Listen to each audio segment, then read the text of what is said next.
Reportage qui raconte comment ils se sont remis en cause.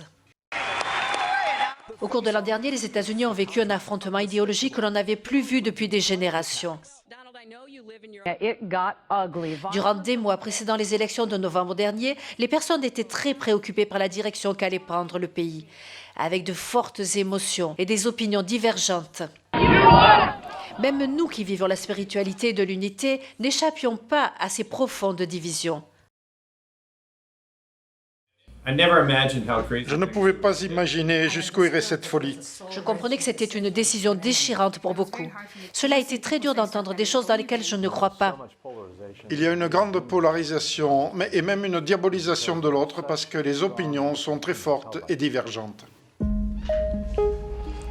Un an avant les élections, des semences de dialogue avaient été jetées dans les communautés dispersées aux États-Unis. Le mouvement des Focolari avait organisé des workshops sur le thème 5 pas pour un dialogue politique. Par groupe de deux, ils choisissaient un sujet sur lequel ils avaient des positions diamétralement opposées. L'un des deux exposait son opinion et l'autre devait la répéter avant de dire à son tour sa propre opinion. Les résultats étaient très intéressants. Les personnes commençaient non seulement à apprécier le point de vue de l'autre, mais à réfléchir et à reconsidérer sa propre opinion. Nous n'avons certainement pas résolu les problèmes du monde en un atelier, mais nous avons expérimenté une nouvelle espérance et de nouveaux instruments pour penser qu'il est peut-être possible de résoudre les problèmes par le dialogue. À l'approche des élections 2016, la tension augmentait chaque jour. Rage et amertume menaçaient les relations.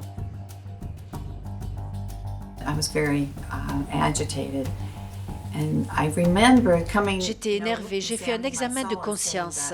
Je voulais être une personne qui travaille pour l'unité, qui construit des ponts, et non pas quelqu'un qui accepte toutes les divisions qui se présentent.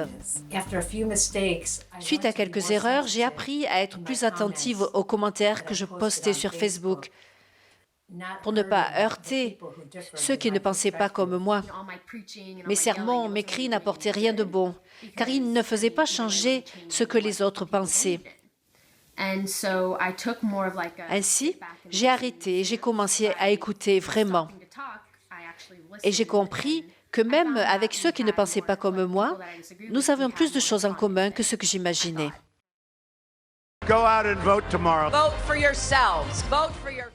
Au milieu de la grande confusion, ces expériences de dialogue se sont étendues aussi au milieu universitaire, comme à la faculté de droit de Fordham, au cœur de Manhattan. Un workshop sur le dialogue a suscité un grand intérêt.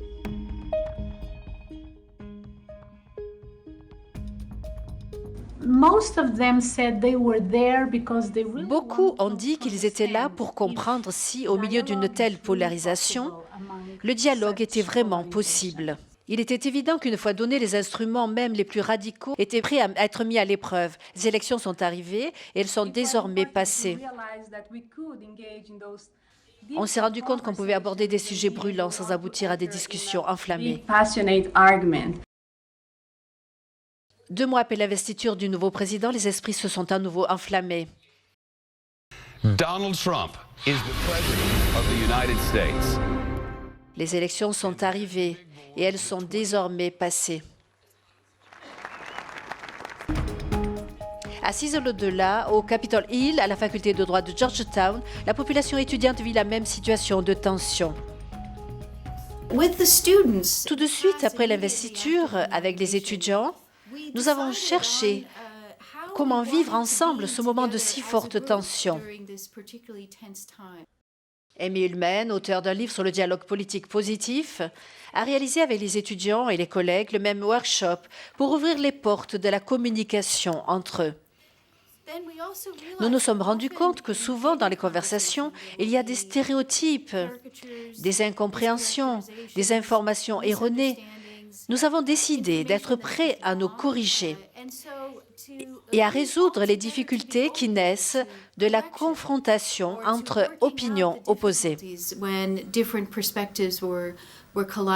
Ces efforts pour injecter de l'unité se sont poursuivis aussi en Arkansas, un État généralement conservateur, mais où Bill Clinton a été gouverneur, avec Hillary comme First Lady. Cela provoquait l'enthousiasme d'un côté et rage de l'autre, isolement, Austin Kellerman est directeur de rédaction d'un journal de la capitale. Avec des collègues, il décide de prendre position en télévision, de demander à la communauté de retrouver l'unité.